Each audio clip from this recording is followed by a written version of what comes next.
Bismillahirrahmanirrahim.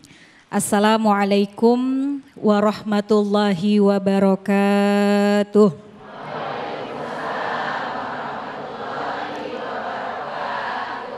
Alhamdulillah. Alhamdulillahilladzi an'ama alaina bi ni'matil iman wal islam wasihah wassalamah wal afiyah.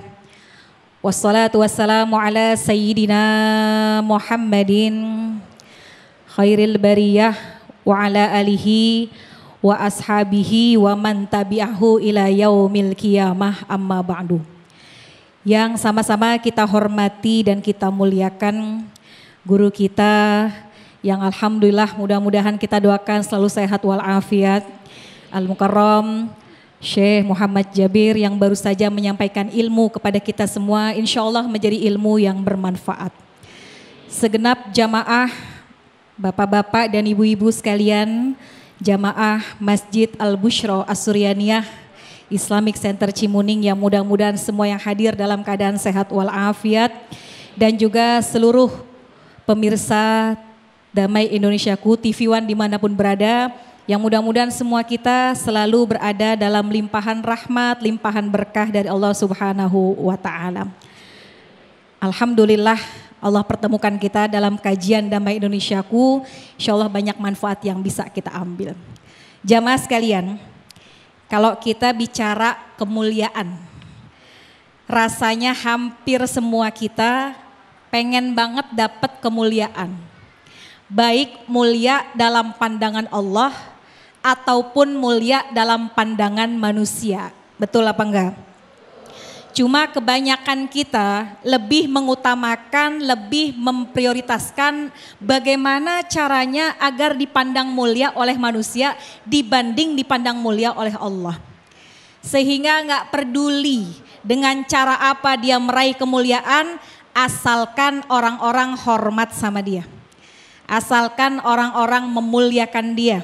Gak peduli dengan cara halal atau haram, asalkan dia menjadi mulia dalam pandangan manusia. Padahal kalau kita nyari kemuliaan manusia ada batasnya. Kata ulama, izzud dunya bil mal.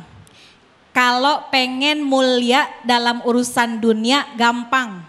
Gimana caranya? Banyakin harta, tinggiin kedudukan, tinggiin jabatan, otomatis orang pada memuliakan kita. Benar apa enggak? Kalau pengen orang muliain kita, banyakin hartanya kita, Bu. Yang tadinya enggak kenal, jadi kenal. Yang tadinya galak, jadi baik. Yang tadinya bukan saudara, ada yang suka begitu? Ada.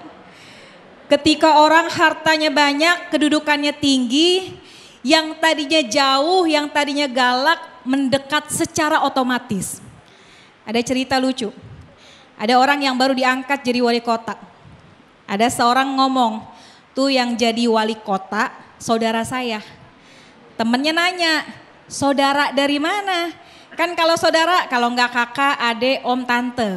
Kata dia nih, itu yang jadi wali kota saudara saya punya mertua. Mertua saya punya adik. Adiknya punya mantu. Belum selesai. Mantunya punya orang tua. Nah itu wali kota adik mertuanya. Kira-kira jauh apa dekat? Jauh. Tapi karena pengen dapat kecipratan kemuliaannya, yang jauh jadi dekat. Yang gak baik jadi baik. Yang musuh jadi teman, karena kemuliaan dunia ukurannya harta. Cuma kalau harta habis, kemuliaan habis. Kalau kedudukan hilang, kemuliaan hilang. Apa itu yang kita cari? Kemuliaan dunia sifatnya sementara. Tapi ada yang kita lebih harapkan, yaitu bagaimana kita bisa mulia dipandang oleh Allah. Masya Allah, Allah gak melihat kemuliaan manusia dalam hartanya. Allah gak lihat, oh hambaku yang ini kaya, yang ini miskin, yang masuk surga, yang kaya aja enggak. Allah gak lihat kemuliaan hambanya dari dia yang punya jabatan, enggak. Tapi Allah melihat kemuliaan hambanya dari hati-hati masing-masing kita. Innallaha la yanzuru ila ajsamikum, enggak dipandang oleh Allah jasmanimu. Wala ila suwarikum, enggak dipandang oleh Allah, oh ini tampan, ini cantik, ini enggak. Walakin yanzuru ila qulubikum, tapi Allah melihat mana-mana hambanya yang mulia dari ukuran hatinya. Gimana caranya? Hati mana yang dipandang Allah dengan kemuliaan? Inna akramakum indallahi atqakum. Sesungguhnya yang paling mulia yang dilihat oleh Allah dengan pandangan kemuliaan adalah hati mereka yang di dalamnya tertanam ketakwaan. Jadi kuncinya apa Ibu? Kalau kita pengen mulia dipandang oleh Allah, kuncinya satu, jadilah orang yang bertakwa. Dan Masya Allah, baru saja kita lewati rangkaian pesantren Ramadan, di mana kita digembleng di situ, di mana kita dilatih di situ untuk menjadi pribadi yang kalau puasanya baik, puasanya benar, Allah jadikan kita la'allakum tattaqun. Akan dijadikan kita menjadi hamba Allah yang bertakwa, yang dicintai oleh Allah. Maka kalau kita pengen Allah pandang kita dengan pandangan kemuliaan, tanamkan ketakwaan dalam hati kita. Gimana caranya menanamkan takwa dalam hati? Pertama, jadilah hamba yang senantiasa menjalankan yang diperintahkan, meninggalkan yang dilarang. Itu yang pertama. Yang kedua, bagaimana caranya agar kita bisa menanamkan takwa dalam hati kita? Jagain anggota tubuh kita, jangan sampai anggota tubuh yang Allah kasih kepada kita justru kita pakai dalam perbuatan kemaksiatan. Seorang ulama yang bernama Imam Abu Lais As-Samarqandi, kata beliau, alamatu khaufillahi ta'ala tazharu fi sab'ati asya. Kalau pengen tahu, pengen ngukur sebenarnya takwa kita sebesar apa, sebenarnya bagaimana ketakwaan kita kepada Allah, kata Imam Abu Lais, lihat kepada dirimu masing-masing. Jadi kita ini Bu, Bapak, jangan sibuk dengan melihat orang lain, tapi sibuk melihat diri kita. Bagaimana anggota tubuh kita, apakah dipakai dalam ketakwaan atau justru dipakai dalam kemaksiatan? Orang yang bertakwa, kata Imam Abu Lais, pertama lisannya terjaga. Yang kedua, hatinya bersih. Yang ketiga, pandangannya selalu digunakan dalam memandang kebesaran Allah. Yang keempat, tangannya dipakai buat amal-amal kebaikan. Yang kelima, dia punya kaki dipakai melangkah ke tempat-tempat yang bermanfaat. Yang keenam, orang bertakwa perutnya diisi dengan sesuatu yang halal. Yang ketujuh, langkahnya selalu dipakai dalam ketaatan.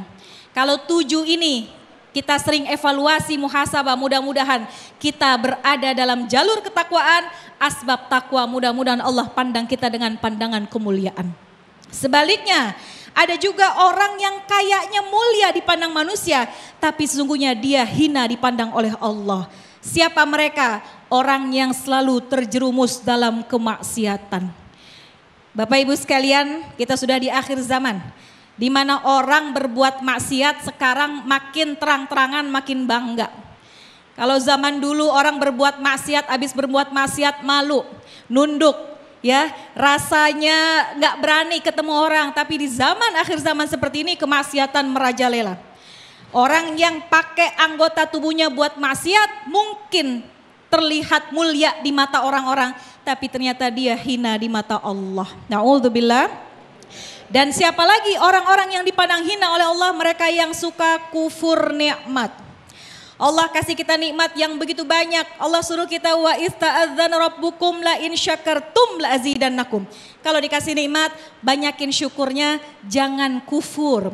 Karena kalau kita kufur kepada Allah, sungguh Allah akan hinakan kita. Mudah-mudahan kita semua yang hadir menjadi hamba yang dicintai oleh Allah, yang dipandang mulia oleh Allah. Kalau Allah pandang kita dengan pandangan kemuliaan, mudah-mudahan menjadi asbab turunnya rahmat, berkah buat kita semua. Amin, amin ya Rabbal Alamin. Masya Allah, terima kasih Ustazah Sofwatunide yang telah melengkapi tema yang sangat menarik sekali, yaitu sangatlah mudah ketika kita ingin mengejar kemuliaan di mata manusia, yaitu dengan memperkaya diri, mengejar dunia tiada habisnya. Namun ketahuilah justru itu hina di mata Allah.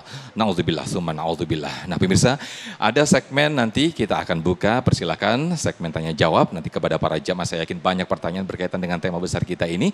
Nah namun sebelumnya pemirsa, Syekhuna Syekh Muhammad Jaber sudah bersiap-siap untuk berbagi berkah dengan para jamaah bersama Luwak White Coffee.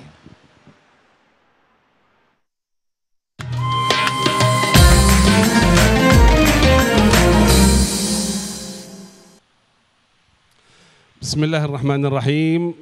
Jamaah yang dimuliakan Allah Subhanahu wa taala, kali ini saya coba jadi MC ini. Ya, coba gimana? Bagus enggak ini? Nanti kalau ada yang mau tawar jadi MC, saya siap. Ini saya mau berbagi berkah, hadiah bagi jamaah. Siapa yang bisa menjawab pertanyaan saya yang tidak jauh dari tema hari ini? Ya, insya Allah yang menjawab pertanyaan saya mendapatkan hadiah uang tunai 1 juta rupiah. Insya Allah dari sponsor Luwak White Coffee. Tapi jangan lupa 1 juta dipotong pajak. Ya, pertanyaan saya. Tadi saya membaca satu ayat dalam Al-Quran mengenai Al-Mu'izzu wal-Mudhil. Pertanyaan saya, ayat itu berapa di dalam Al-Quran yang menjelaskan tentang kuasa Allah untuk memuliakan dan menghinakan manusia? Ayat itu berapa dan surat apa? Oh, udah, lebih dekat aja supaya nggak repot ya. Kita silakan sini. Ya, kalau bisa jawab, kalau jawabannya benar, dapat hadiah 1 juta. Kalau salah, dapat denda 1 juta nanti. Ayo, silakan. Bismillahirrahmanirrahim. Assalamualaikum warahmatullahi wabarakatuh. Perkenalkan, saya Amelia dari Jakarta. Jadi jawabannya itu Al-Quran surat Ali Imran ayat 26. Masya Allah, mantap, luar biasa, alhamdulillah. Iya. Jawabannya dari surat Al-Imran, insyaAllah ini hadiahnya. Alhamdulillah, selamat. Berhak mendapatkan 1 juta rupiah. Silakan.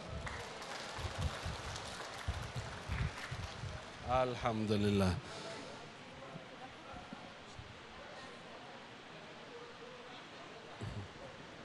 Ya, jawabannya benar, alhamdulillah. Selamat untuk mendapatkan hadiah. InsyaAllah pemirsa, jangan kemana-mana.